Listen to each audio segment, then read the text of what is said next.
I want to talk about something that many may avoid admitting. Across Africa and sectors, implementations struggle or fail, not because people are resistant to change, but because change is communicated too late, too poorly, and in some cases, not at all. You'll ask yourself why. Because communication is still treated as an afterthought, and the consequences are costing us trust, time, and impact. This episode of DevCom Africa Unfiltered focuses on two realities we must confront. Communication is still handled as decoration when it should be treated as infrastructure. And digital Africa is fundamentally changing the rules of the game and the rules of engagement. Let us pick some examples. These are things we see around. Posters after projects, digital activations after decisions, media fixing after launch, community engagement after crisis. And this happens across government, private sector, NGOs, international bodies. Communication seems to follow a very predictable pattern. It is hired last, funded least, and expected to fix perception. You will definitely struggle to communicate your way out of a badly communicated process. The script is the same. A project is designed in boardrooms, decisions are finalized internally, a launch date is set. Then, boom, communication appears at the tail end. Then, there is a demand for media visibility. The most annoying and the most sarcastic part of it, a budget is literally pinched from different budget lines to help communication.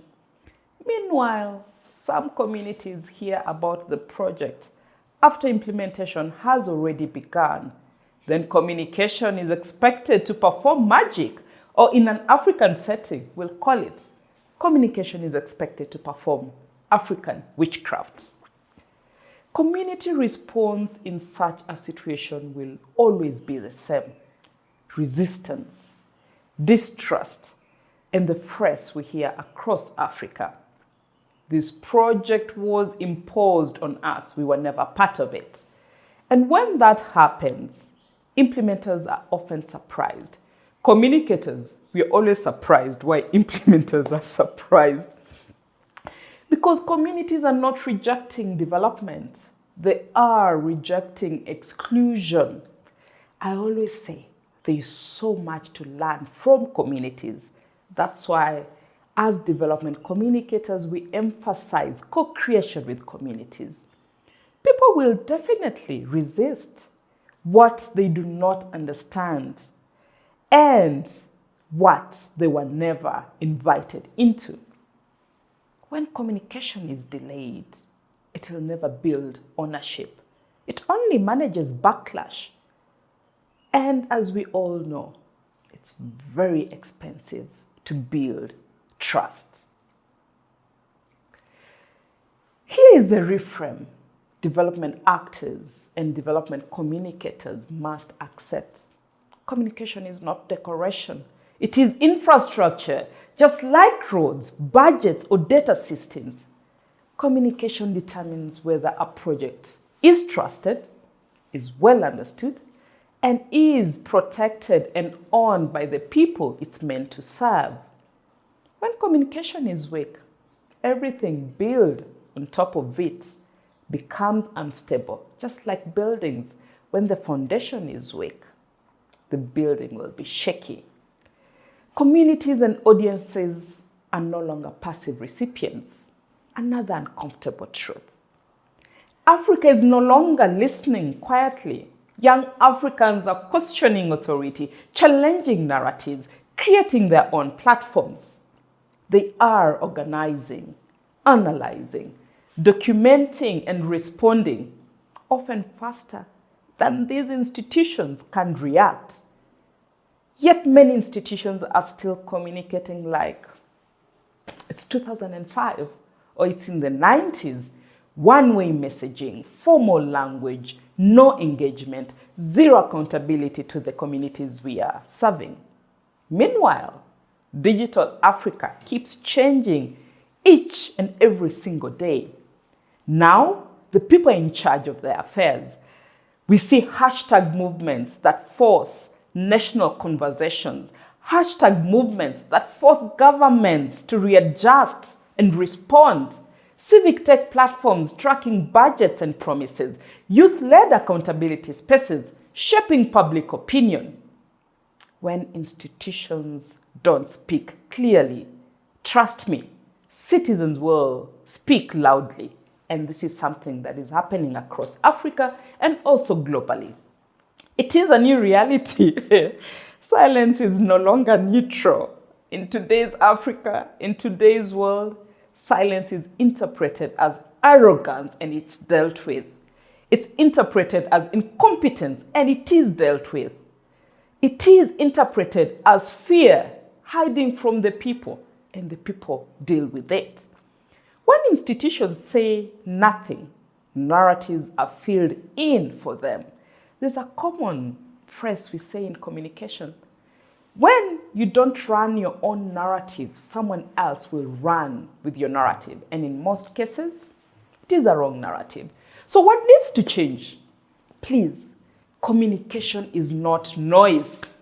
Communication is power. And we need to realize that. If development communication is to matter, we need to shift.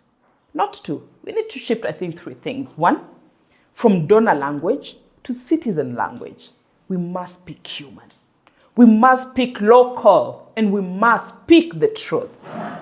No jargon, no performance language, no reports written for boardrooms. If the people affected cannot understand it, it is not effective communication. If the people affected cannot respond, it's not 2 ways communication. If the people affected do not own it, there's zero accountability. Again, the second thing we need to change is from telling stories about people to telling stories with people together. This means co-creation, local voices, context before optics. Communities are not recipients of stories. They are authors of their own realities. And I just remembered, we must stop this beneficiary tag and use dignified references such as project recipients. They're not beneficiaries, they're not begging. They're receiving projects from government, from development partners, because it is our duty to implement these social projects. Number 3, we must move from communication at the end and start having communication at the start. Communication needs to be designed into projects from day one. It is an enabler. Communication is an enabler. It's a support service. So it must be designed into projects from day one. It must be funded properly. This thing of pinching monies from different projects to help communication, it needs to be stopped. Communication needs its own budget line. It must be treated as strategy and not publicity. I joke, I say you may be implementing a $1 billion project, but if people don't know about it, you're implementing it for yourself, not for the people. Because communication shapes expectation, it shapes ownership, it shapes trust long before the first activity begins. Development is not only about what we deliver, it is about how people experience the process. Just like customer experience, we need community experience that is dignified, it's fulfilling, and it is accountable. When communication is delayed, when communication is diluted, when communication is dismissed, development loses legitimacy, no matter how well-intentioned the project is. If Africa's development is to succeed, communication must stop being an afterthought and start being recognized as power. It is infrastructure. This is DevCom Africa Unfiltered, and this conversation is just getting started. I am Noella Namu Musuni.